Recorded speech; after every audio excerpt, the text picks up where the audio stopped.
Ladies and gentlemen, good day and welcome to the Shaily Engineering Plastics Limited Q2FY26 earnings conference call.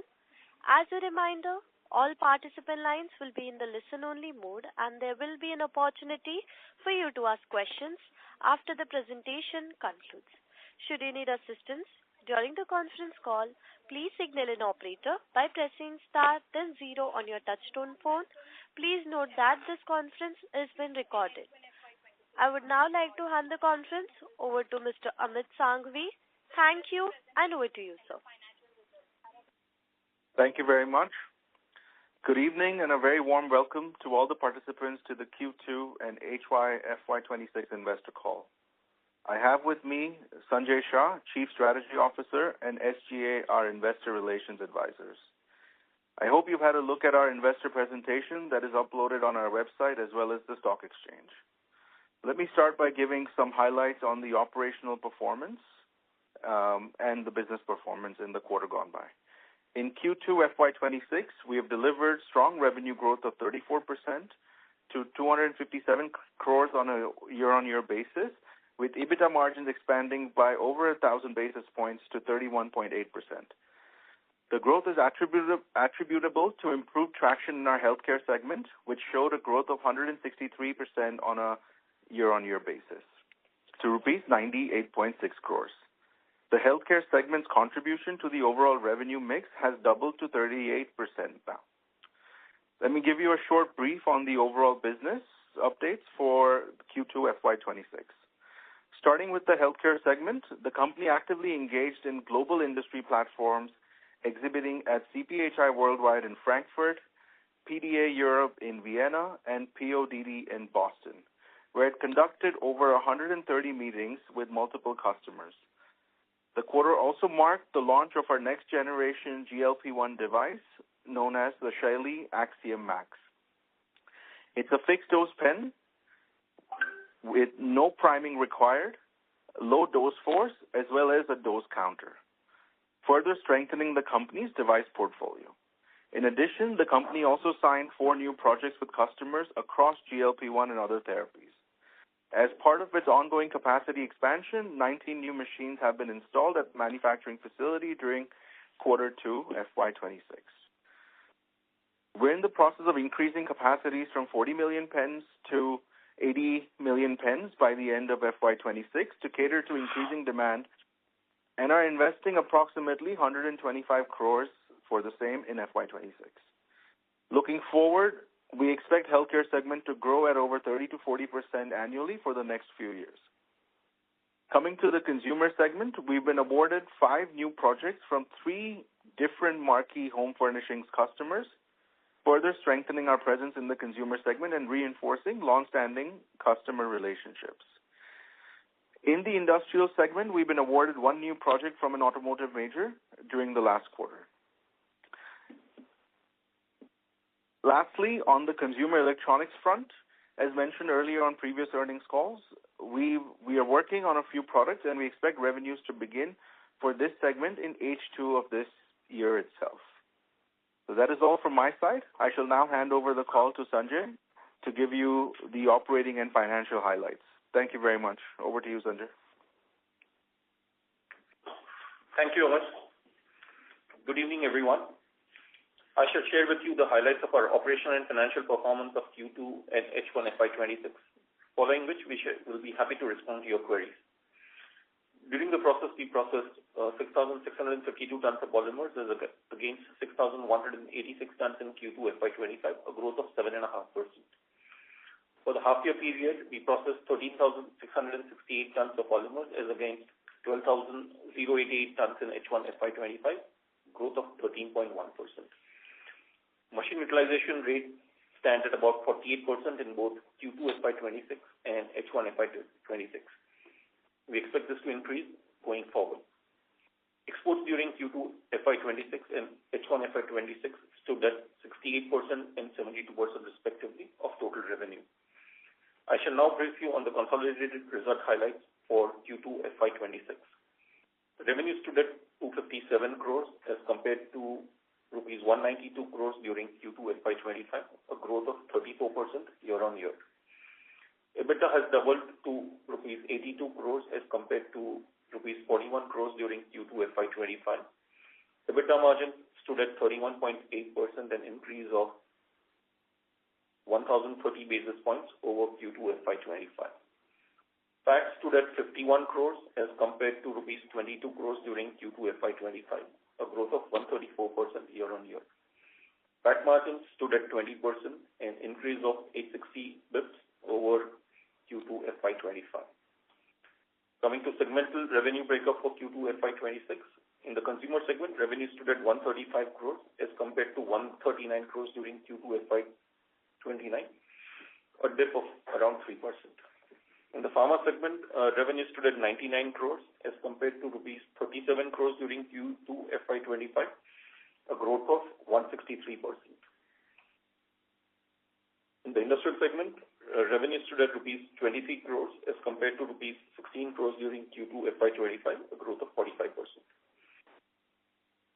Now coming to H1 FY26 consolidated highlights. Revenue stood at rupees 503 crores as compared to rupees 371 crores during H1 FY25, a growth of 36%. EBITDA stood at 152 crores as compared to rupees 77 crores during H1 FY25, a growth of 96% on a year-on-year basis.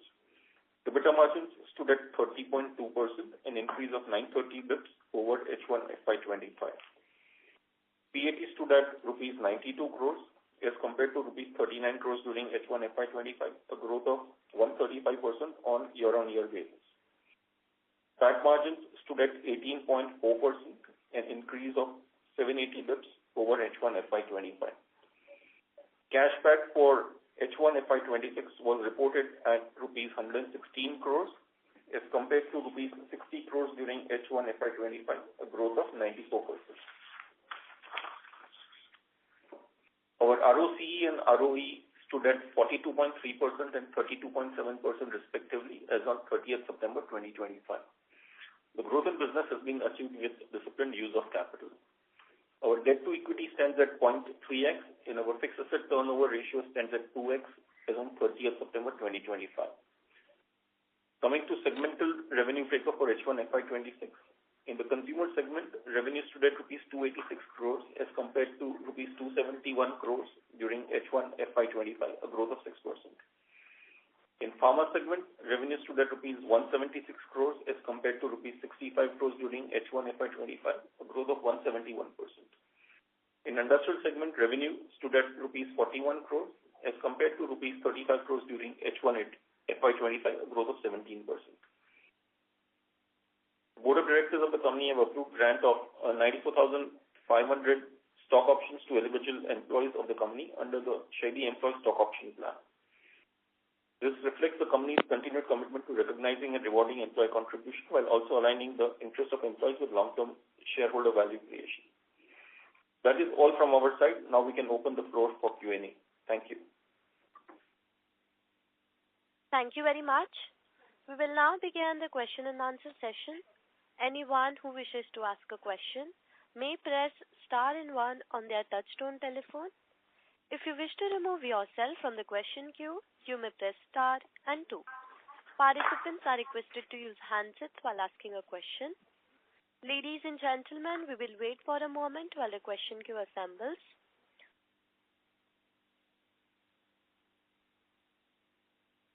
We take the first questions from the line of Rupesh Tatia from Long Equity Partners. Before that, I would like to address all. Please limit your questions to 2 per participant. Please proceed. Yeah, thank you. Thank you for the opportunity and congratulations on fantastic set of results. My question is, sir, recently Dr. Reddy's got notice of non-compliance for their ANDA for semaglutide in Canada. I mean, without going into whether they are your customer or not, I mean, I'm not sure. Do you and I think Dr. Reddy was one of the very early filers of semaglutide in Canada. So without going into whether they are our customer or not, do you feel that the Canadian launch now is pushed forward from, let's say, January 26 to maybe April 26 or even later? Is that how, I mean, any comment on that?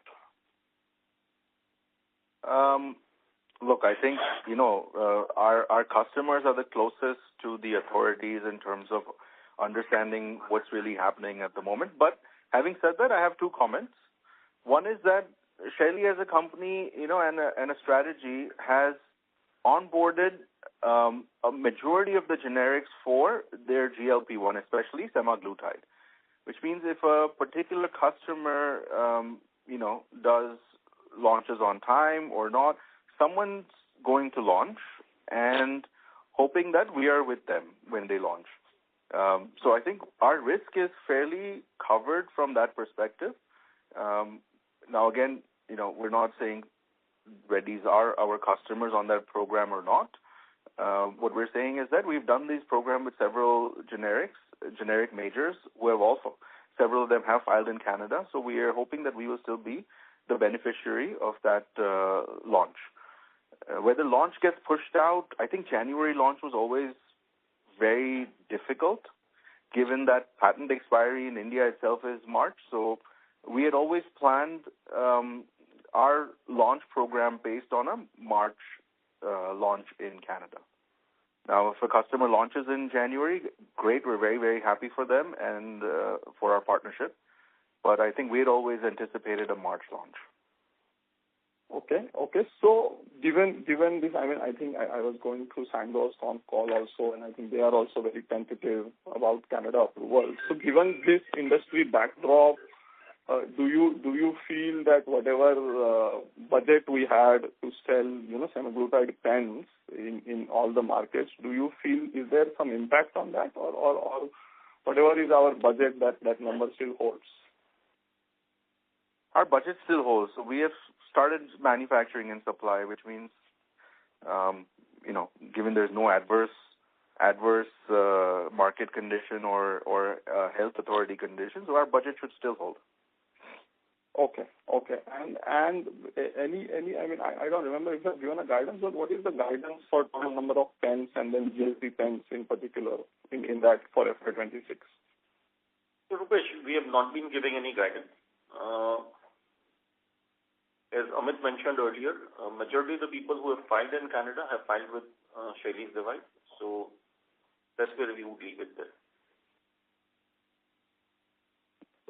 Okay, but okay. And so this, I think one line of 25 million, I think was going to come online by Q2. So has that line come online, and how is that line doing in terms of efficiency and other things? The line has. Sorry, go ahead, Sanjay bhai. Yeah. So Rupesh, on the line also, what Amit had mentioned last time on the call is the line would basically be operational by end of Q3 of FY26. As part of that, we have installed 19 machines, which is what we have announced post the Q2 earnings. Amit, you want to add something? No, I was just going to say I was going to say the same thing. The line will be operational shortly. Yeah. So it's under, there's a process to do before the line becomes fully operational. It will be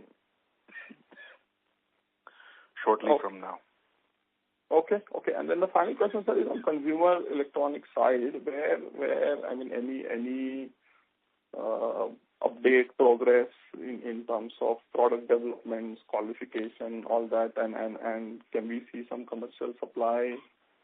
Or let me ask this, can we see some significant commercial supplies? Yeah. I mentioned we'll start commercial supplies in H2 of this financial year. Which means that, of course, we've done development work. And would it become significant next year to our revenue? No. Okay.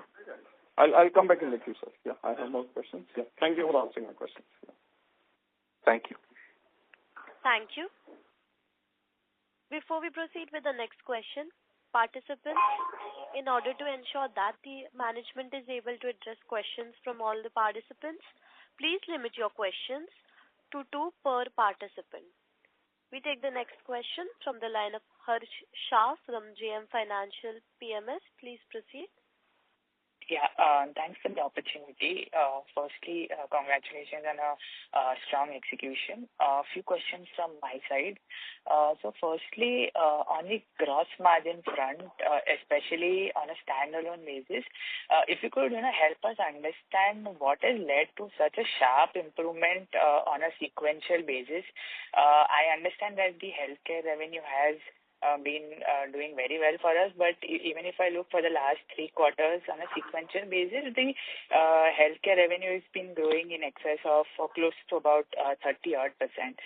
Some color on gross margin would be very helpful, and whether these gross margins are sustainable. Yeah, that's my first question. So, Sanjay, you want to take it? Go ahead. Yeah, you want to? So Harsh, if you look at it, gross margin improvement, we have been saying that as our own IP-led pen platforms, the revenue starts increasing, you will see improvement in gross margin. That's one of the reasons why there has been an improvement in gross margins. We have also added some products on the other parts of the business where our gross margins are better. So it's a combination of these two factors which has led to an improvement in gross margins. Our take is that the gross margin improvement which is happening will continue to happen. A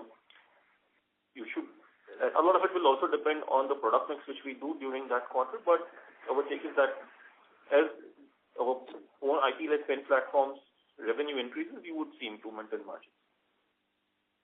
Got it. Secondly, any update on the Dubai subsidiary in terms of what our plan is, considering that we have, sanctioned a loan of 8 crores for capex and some other requirements? Something on that front? So we're just increasing the depth, increasing the breadth of our innovation services. So apart from just doing the engineering work that we do in the UK, we're increasing it from a service perspective, servicing customers for assisting with filing, with assembly setup, with testing setups. So it's going to be for some time a service-led, innovation service-led kind of business. Primarily targeting the Middle Eastern market, Middle Eastern and Asia Pac market from here. So any plans of setting up a capacity there, maybe? Not sure at the moment. So okay, we would advise that at the right time. Sure, got it. And lastly, on the consumer electronic segment, right? So last time, if I remember it correctly, Amit sir did mention that we would like to apply for the turnover-based incentive scheme in the component manufacturing. And I believe the deadline was somewhere around 30th of September for target segment A, B, C, and E. So have you applied for that, or how is it? So Harsh, from the components which we are doing, we would not have qualified for ABC. We will basically be looking at it separately and making an application once we have clarity on that. Got it. Okay. And just last one question from my side. So in the consumer segment, wherein you have won recently the new 3 new marquee customers, right? So the scale up or probably the revenue, when should one expect to start flowing in the P&L? So Harsh, these are not 3 new customers. These are existing customers. One is a long-term customer with whom we have been doing business, 2 are customers with whom we have started doing business in the current year. We have just added new projects with them. Most of these projects would have a project execution time of about 6 months to 8 months before we start supplies. Got it. That's it from my side. Thank you. Thank you. Thank you. We take the next question from the line of Ritesh Shah from Investec. Please proceed. Yeah, hi. Sorry, congrats for a good set of numbers. A few questions. Amit, the first question was on concentration risk. I think you partly addressed to it. But hypothetically, say if I'm a customer and if I face several delays, One is, does the customer, which is me, still continue to procure the pens or the devices from you, given I would presume this is not just-in-time inventory? So that's the first question. A second related one is, if I'm your customer, do I have the flexibility to use the same device in other EMs? So is the configuration of device something similar which makes it fungible? That's the second thing. And the third thing is, if the second option is fungible, Hello? Am I audible? Yeah, you're audible, Amit. Hello? Hello? Yeah, Amit, here you go. Okay. Yeah, Ritesh, so customer concentration risk, really, we sell a product or maybe two products for semaglutide. We don't just have one customer on a particular platform. And therefore, we have also built the capacity needed so that we can maximize market opportunity. Even if one capacity is less utilized versus the other, we can maximize in terms of achieving our full potential for the projections we have. I really don't see a very significant risk, and plus our contracts would also be covered with committed volumes. If not committed volumes, there would be a sort of a pay process, right? So a take or pay. Now, not that we don't want to support our customers. We're in their time of need, we are very happy to extend support, but it has to be reasonable support. So capacities are limited when it comes to GLP-1, especially in the launch period, which means that those who want to get ahead of the market and secure their supplies, not miss out on the opportunity, will need to commit to capacities. Right. And have committed to capacities. So right. And as far as supply chain is concerned, we have common materials across all our platforms. So diverting one material to another platform is very easy to do. Yep. So I just wanted to understand, so hypothetically, if there are any regulatory risk delays which are there, does Shaily's dispatches get impacted, or is it the customer is okay to stock it, given eventually the demand will be there? That's too detailed a question. I mean, it depends on the scenario. If a customer is going to get delayed by 12 months or 14 months, then, they have the issue of...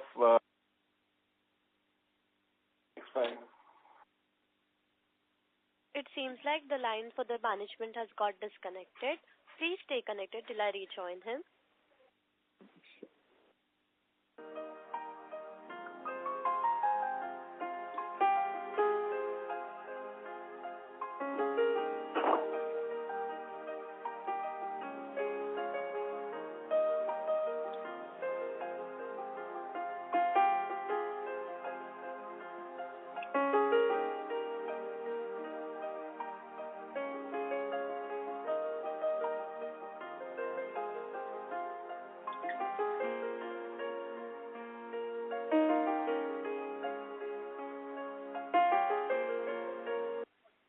Thank you for waiting patiently. The management's line has been connected.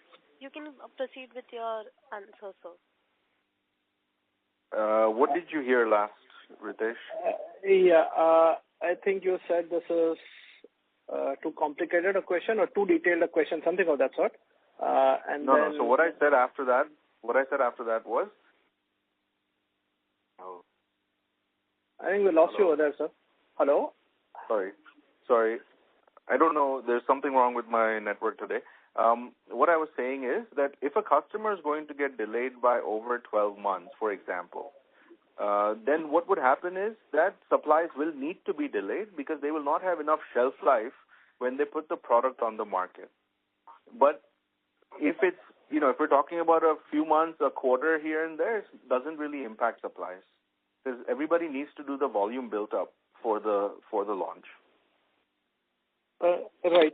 So the question over here is, if, say, hypothetically the delay is 12 months, will we use the flexibility to supply the same device given we have de-risked ourselves, given we supply to multiple companies? Of course. Okay. That helps. My second question was, you indicated that we move from 40 million to 80 million devices by end of FY26.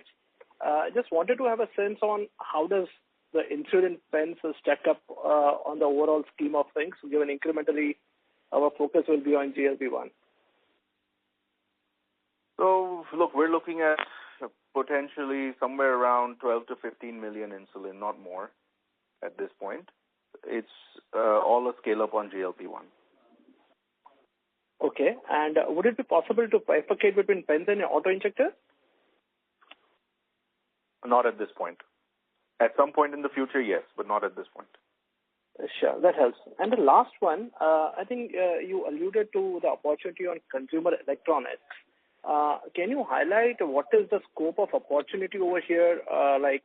You did indicate that the revenue is not going to be material enough next year, but if you take a 3-year, 5-year view, how should one approach this particular segment? Your guess is going to be as good as mine in terms of what we actually do on consumer electronics, but look, there is very significant growth opportunity there, and the scope is also very significant. So it could be a $20 million business or it could be a $100 million business. I really don't know, but it can be very substantial. Sure. And just a follow-up, sir, what is the moat in this particular business that we have? So GLP-1 we understand, but consumer electronics, is it something which is very, very niche to what Shaily has offered the vendors, wherein we actually stack up right at the top? I don't think there is another plastic component manufacturer, domestic plastic component manufacturer that can achieve the requirements. The precision requirements are exceptionally stringent in this industry. Sure. So it would be, yeah. Okay. So, thank you. Thank you so much. All the very best. Thank you. Thanks a lot. Thank you. We take the next question from the line of Vivek Gautam from GS Investment. Please proceed. Yeah, congratulations on a great set of numbers, sir. I have recently started tracking the company, so don't mind, sir. So one thing is about the Chinese competition for our pen segment, and second is any threat and oral medicine threat for the GLP-1, sir. I think on orals, I answered it during the last couple of earnings calls. So far there isn't an oral which is as effective. Second, primarily because the requirement of API is exceptionally high, and the bioavailability of the molecule is very, very, very low. Less than 1/10 of the injectable. Is there a market going forward? Yeah, there's always going to be a market for orals, but we think it's going to be limited to 25, probably a max of 30%. Again, even if orals do come in, they're not going to be, they're primarily going to be marketed by the innovators. So price point, affordability, and the ROW market opportunity that we're seeing for semaglutide right now is not something that will go away. All right, so that's on the oral. Chinese competition, I mean, look, there's 5 knockoffs of the Ipsomed Uno pen and the BD pen in China. They're doing some small volume business in China itself. Nothing outside, not a whole lot outside of China, but you will always find some markets, right? Potentially markets like India, Bangladesh, or some other APAC markets where the patent regime is not so strong, intellectual property regime is not so strong, where they can sell their products. There's a market for everything on GLP-1s, right from bottom of the barrel in terms of price and quality to, basically selling the Rolls Royce of GLP-1s. So I think we shouldn't worry too much about Chinese competition. At the same time, we need to scale up because Chinese are exceptionally good at what they do, and they can catch up in a relatively short period of time. So our strategy to mitigate China is to scale up the business as much as possible, become large enough so that you cannot be uprooted. And sir, our product demand for the healthcare is spread out over many, many countries, and the patent is expiring in many countries. So the opportunity size for us remains very, very large. And I would like to once again congratulate you for your stupendous progress, starting from two injection molding machine to this stage. And it's been a great progress, sir. Thanks a lot. Thank you very much. I'll pass on the message to my father. Thank you. Thank you. Thank you. We take the next question from the line of Anand Jain, an individual investor. Please proceed. Thanks for the opportunity and congratulations on a great set of numbers. Amit, my first question is on what are our Middle East plans? Because from what I understand is the regulations there say that if you have to sell in Middle East, you have to set up factories over there. So can you just answer this? Like what are we planning to do in the Middle East? Anand, I just answered that question on an earlier one. It's that at the moment, the Shaily Innovations FZ CEO has a primary objective of providing services around people's clinical batches, filing strategy, testing, setup, because there's a lot of companies that have never done this before. So, assistance and service around assembly setup, how to do the final assembly, how to get the cartridge filling right, how to do testing of the pen or the final product for batch release. So these are the services we are going to provide out of Shaily Innovations FZCO. Primarily to start with, we will also do some design work or R&D work in the future. But this is what we're doing to start with, particularly focused on Asia Pac, South Asia, and Middle East market. So we don't have plans for setting up any factories and doing large capex there in Middle East, Abu Dhabi, Dubai, anyway. As and when we have plans and something is concrete, we will be informing the market. Great. Second question is on the consumer business. What we are seeing is it's stagnant, and is it because of the tariffs, or do we expect growth for this year in this business? So Anand, good afternoon. If you look at H1, the consumer business has grown, and I think on an overall basis, you will see growth on the consumer business. We have said this in the past also that there will be varying growth numbers across different segments of the business, but the pharma business going at the fastest, and then industrial and the consumer, because the base of the consumer business is pretty large. So that's what we would look at. Currently, we have not seen much impact of tariffs because the tariffs came in, I believe, sometimes in September, end of September, sort of a thing. So we are not seeing much impact of tariffs, but how will things pan out is something which we do not know right now in terms of how it will look at in the future. Okay. One question on the consumer electronic side is, what we are seeing generally is that most of the companies who plan capex on the consumer electronic side, the large vendors actually expect them to do capex in and around, let's say, Bangalore, Hosur, that belt. So are we planning capex in that area, and how significant could be? And also anything on the product approval and capex plans for this? So Anand, I think on the consumer electronics also, when we have something more definitive to share on our capex plans, we will certainly inform the exchange. But essentially, you're right that, for sizable business opportunity, capacity will need to be created somewhere in the region where this business actually exists. Okay, great. Last question from my end. One is, you said that, we are partners with most of the players in Canada. So, what I see is there are 6 players who are registered in Canada. So, are we partners with 4 or 5 of them? Is that like? I'd say we are partnered with 50 to 60%.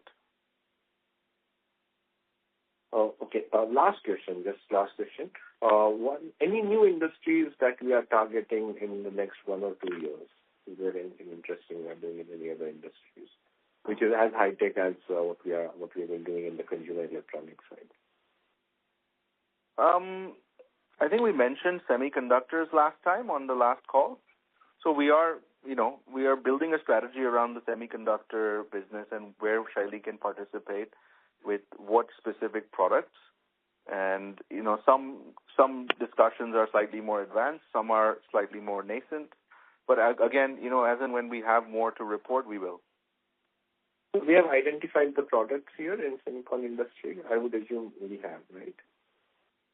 Some products we have, yes. Okay, great. Thank you. Thanks, Amit, and all the best. Thank you very much. Thank you. We take the next question from the line of Vishal Manchanda from Systematics. Please proceed.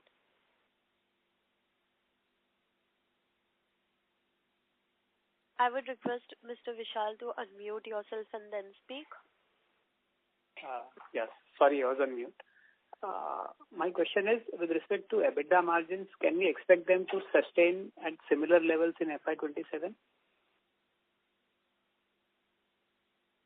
I believe so. And, I would go as much as saying that, look, if our healthcare business is scaling and becomes a bigger part of the overall revenue, then the potential is to increase, certainly to increase. Okay. On the healthcare business, if you could share how many players you would have partnered for pen, just the number of players you would have partnered with. Just on GLP-1s, we would have close to 24 partners, if I'm not mistaken. Okay. That's it. And the extended partnership, because our partners also have partners, right? Multiple partners. So the extended partnership would be very, very, very significant. Yeah, I got it. So basically an Indian company having a partner abroad in a different territory. Yeah, Indian company, European company, American company, all have multiple partners, Got it. And with respect to the consumer electronic business, if you could share some color on when the commercial revenues can begin and what would be the initial capex you would look to do here? Too soon. I mean, we will start supplies in the second half, which is between now and March. Now, what's the revenue? We don't know. But it's not going to be a very significant number. I can tell you that. Okay. And so existing, you don't need to do any incremental capex for this business. It will be done out of the small existing marginal capacity. capex. Yeah, for the revenue, it will be existing capacity, but there's some small marginal capex will always be needed. Some automation, some tooling, something or the other, but nothing major. Okay.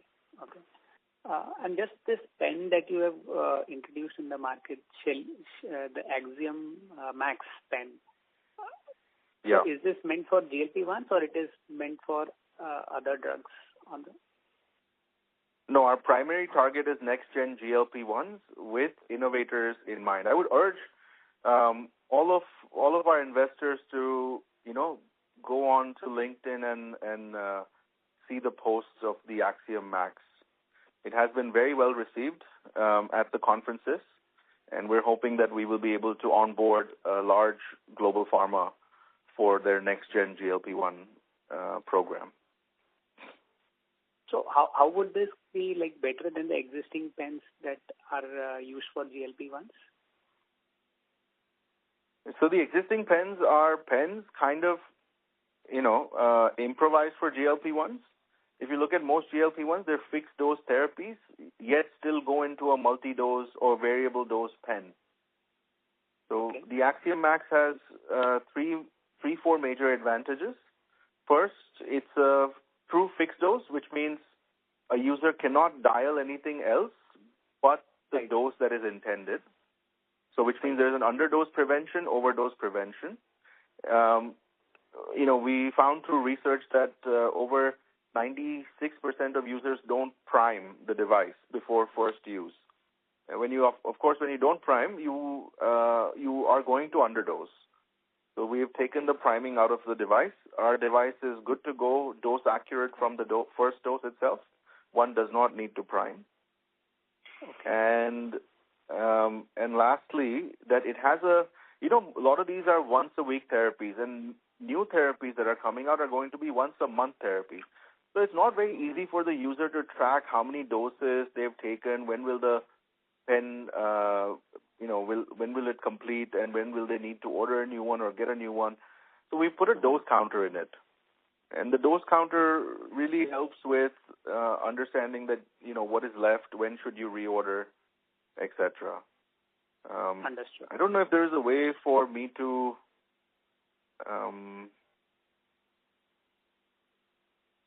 post the chorus people. Is there a way to post the link somewhere? No. Hello, sir. Yes. We'll share the link via yes, sir. Okay. on our website. Right. We'll share the link on our website. Okay, great. All right. Okay. And is there also some advantage in terms of lower force? Is that also an advantage here? Force is, the total extension is very, very low. We're looking at about 26 millimeter total reach.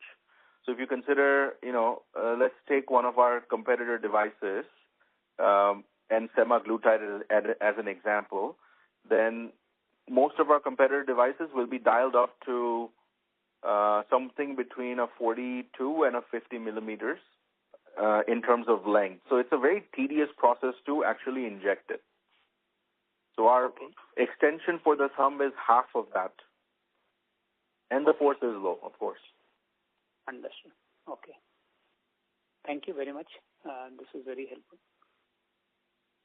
You're welcome. Thank you. We take the next question from the line of Het Shah from Dalal & Broacha. Please proceed. Yeah, thank you for the opportunity. A couple of questions from my side. Firstly, sir, what would be the GLP-1 versus the non-GLP-1 split? And within that, the exhibit and the commercial batch split. Secondly, a bit more clarity on the current capacity of the pens as on H1 FY26. Fourthly, the UK subsidiary, which probably had a run rate of about 20 CR a quarter for the past 2 quarters, do we expect similar run rate forward? Yeah, these are the questions from my side.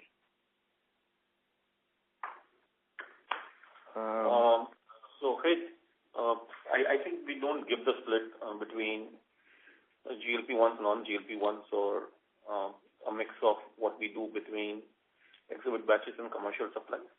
So it's difficult for us to give that. Okay. The capacity, I think Amit also mentioned in his initial part of the speech when he started the call that our current capacities are around 40 million and we are expanding it to 80 million. So the expanded capacity, part of the expanded capacity is coming on stream in Q3 and part of it by end of or by first half of Q1 FY27. Again, we don't give up any guidance, so it will be difficult for me to tell you what we will be looking at for Shaily UK or Shaily Innovations UK. Okay. And sir, just a rough estimate ballpark number on the run rate. That would be fine. Yes, I said that we don't give a guidance, we don't give numbers, so it will not be possible for me to do that. Fine, sir. And of the 4 projects that have been signed across GLP-1 and other therapies, if you could give a number on how many are for GLP-1? So we've got 2 different molecules for an emergency use. The rest of them are GLP-1s. Okay. And sir, lastly, the Canada commercial batches have started, correct? Yes. Okay, fine, sir. That's helpful. Yeah. And all the best. Thank you. Thank you. We take the next question from the line of Aman from Astute Investment Management. Please proceed.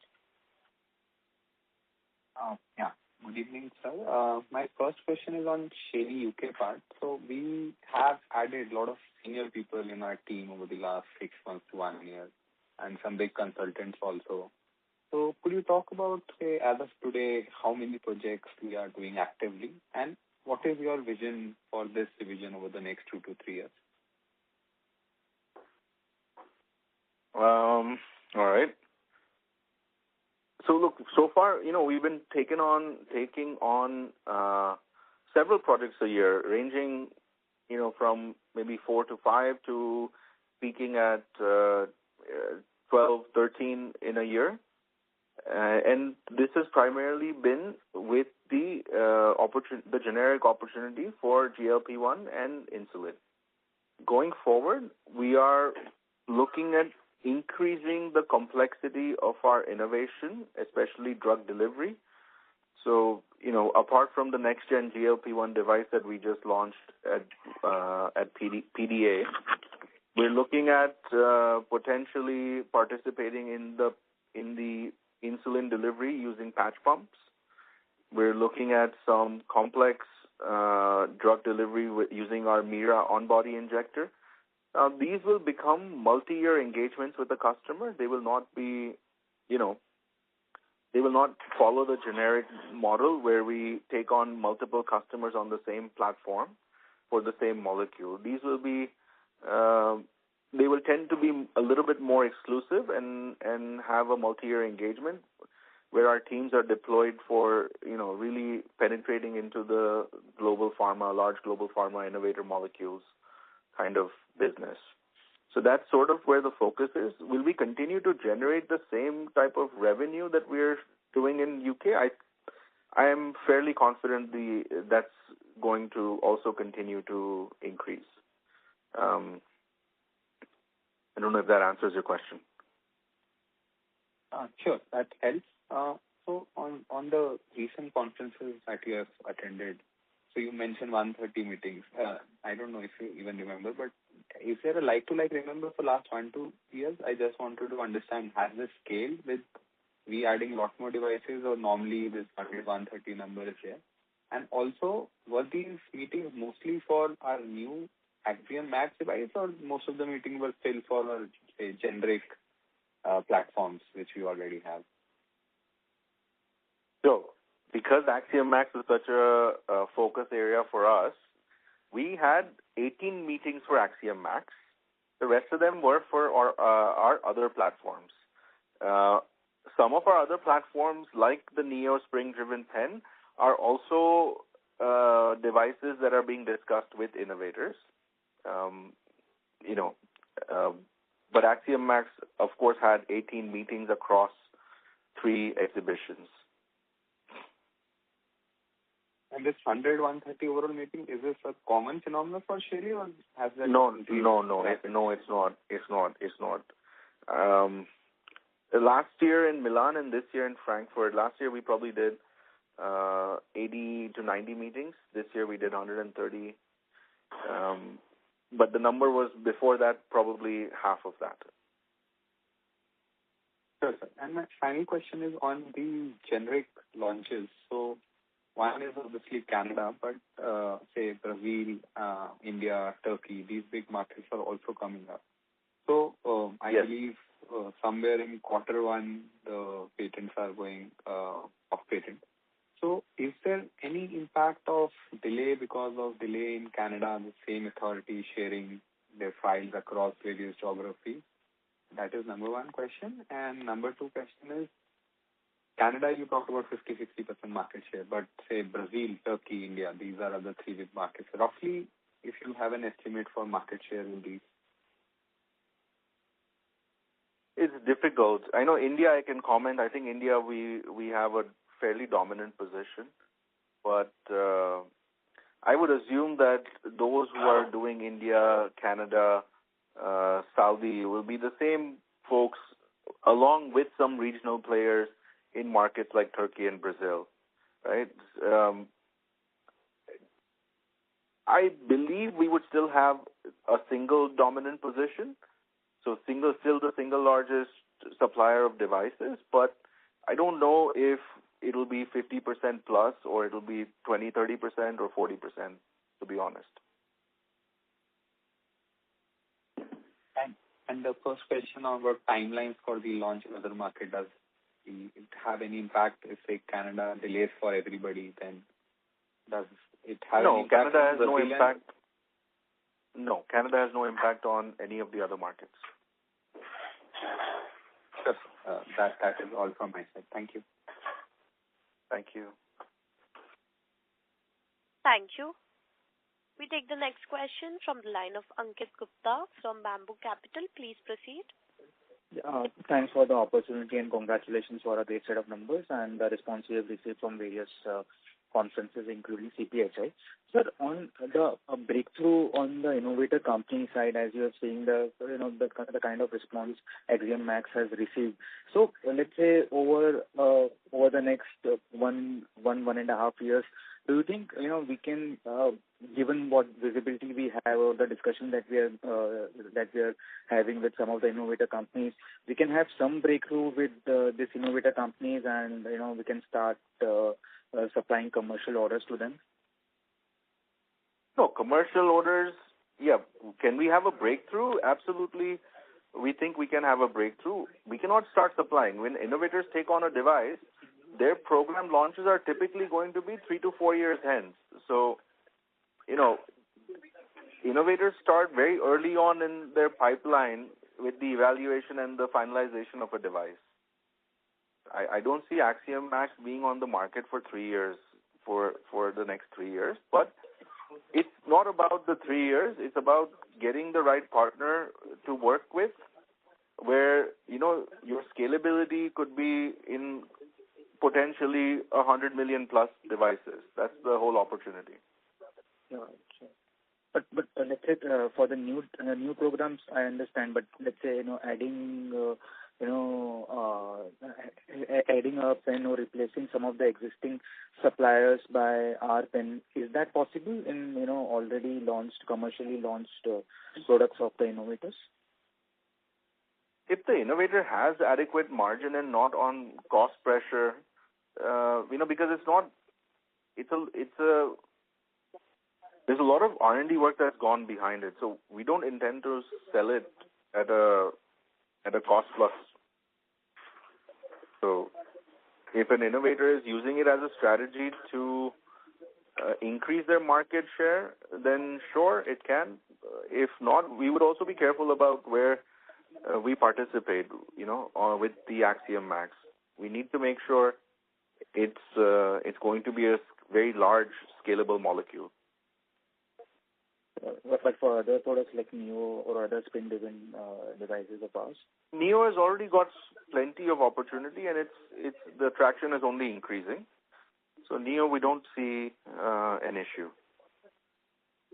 And on the innovator side as well, like we have some plans, like we have traction. I just answered that to the last participant. Sure, sir. Sir, on our own insulin device, that we do, how do you see scale up happening there? Should we expect our own devices should do well this year or at least going forward in FY27? Yeah, our own devices will do well, even for insulin. And how do you see, volumes ramping up there? Any, if you can share some expectations on the scale up happening there in FY27? Most companies globally in diabetes are not focused on the insulin bit right now. So you have to allow this launch phase to pass. Then people will start looking at the insulin program with some level of focus. So whether it's FY27 or FY28, I don't know. But at the moment, every customer we speak with, potential or existing, is focused on the GLP-1. Sure. And on the new the new industries, that is primarily consumer electronics and the discussion that we are having on the semicon side. So when do you expect these two segments to become scale up significantly?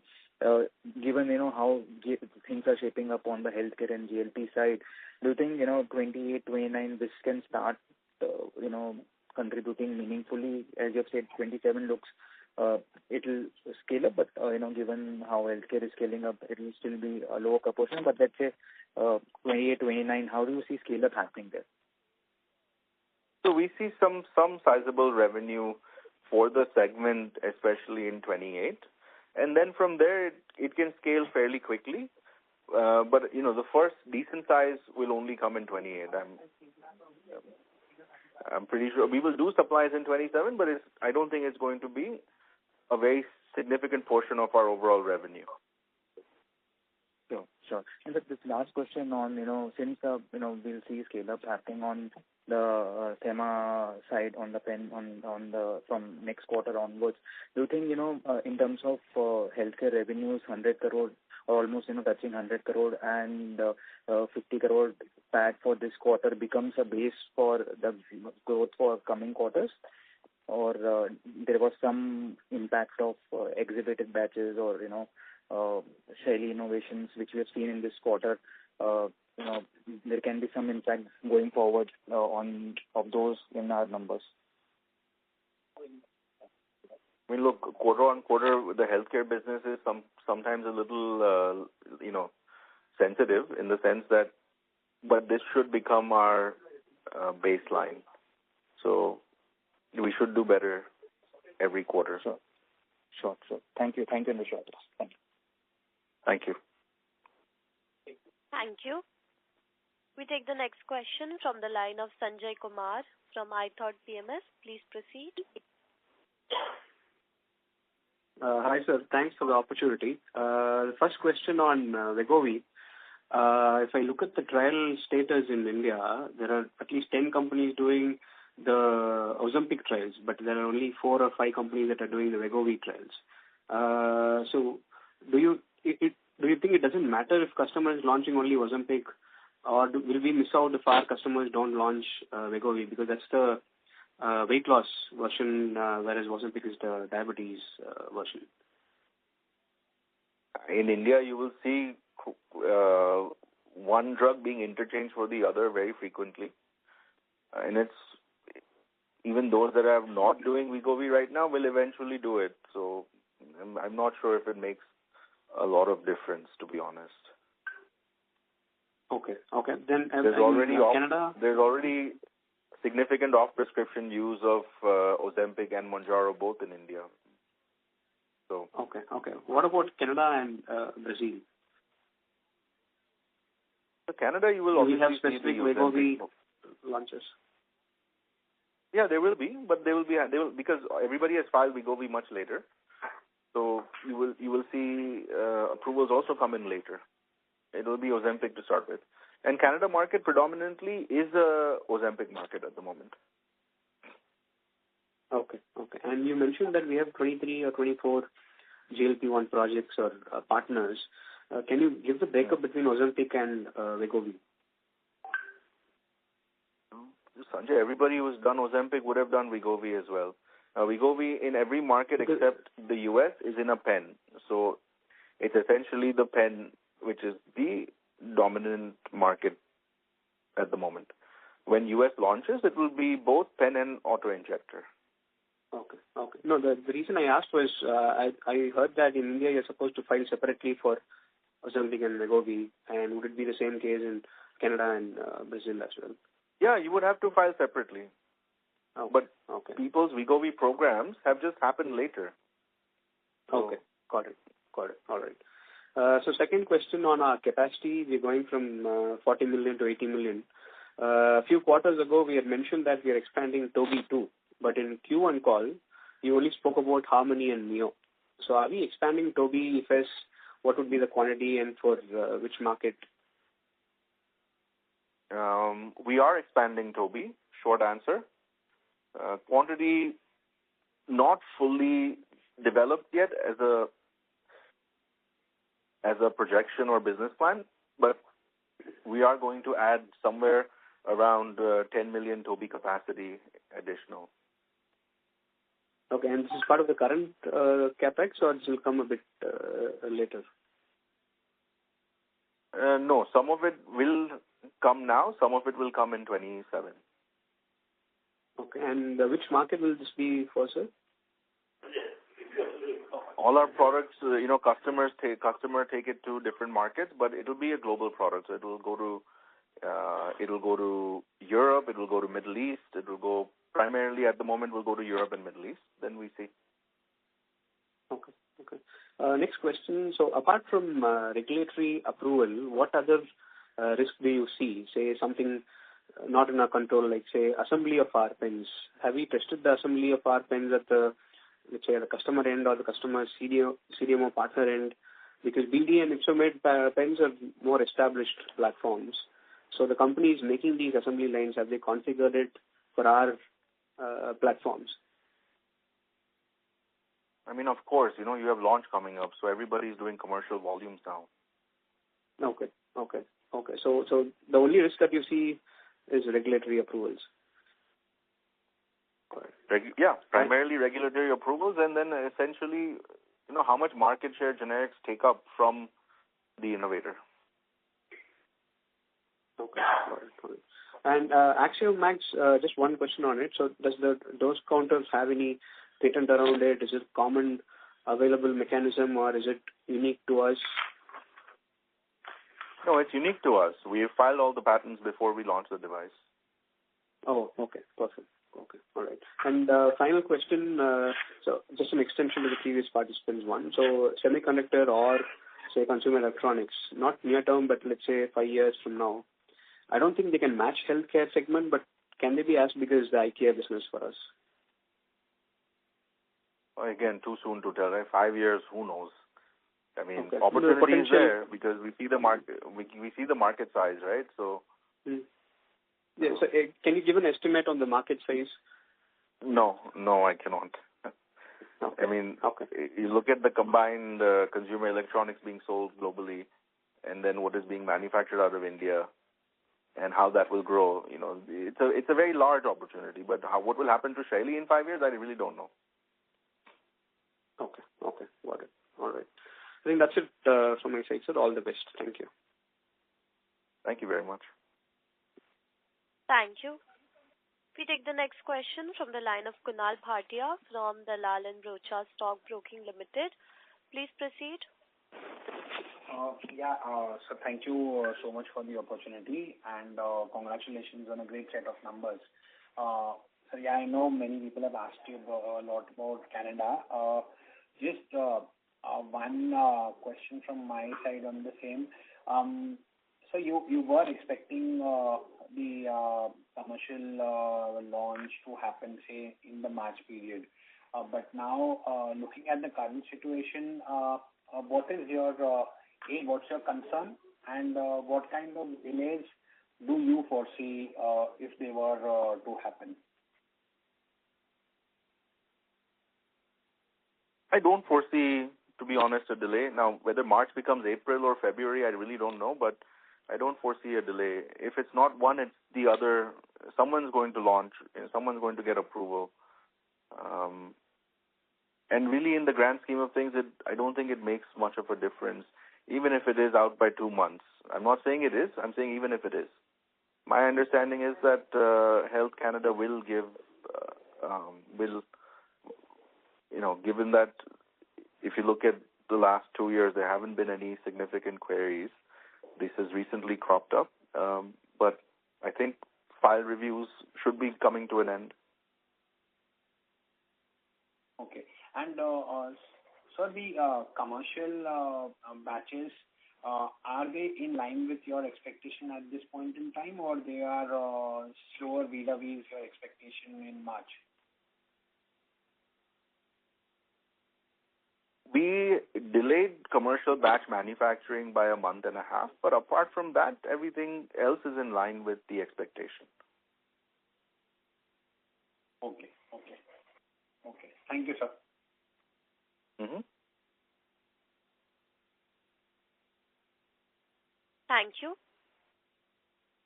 Ladies and gentlemen, due to time constraints, that was the last question for the day, and would now like to hand the conference over to the management for closing comments. Thank you, everyone, for joining the call. We hope that we've been able to answer your questions adequately. For any further information, I request you to get in touch with SGA, our investor relations advisors. Thank you very much, and have a great evening. Thank you. On behalf of Shaily Engineering Plastics Limited, that concludes this conference. Thank you for joining us, and you may now disconnect your lines.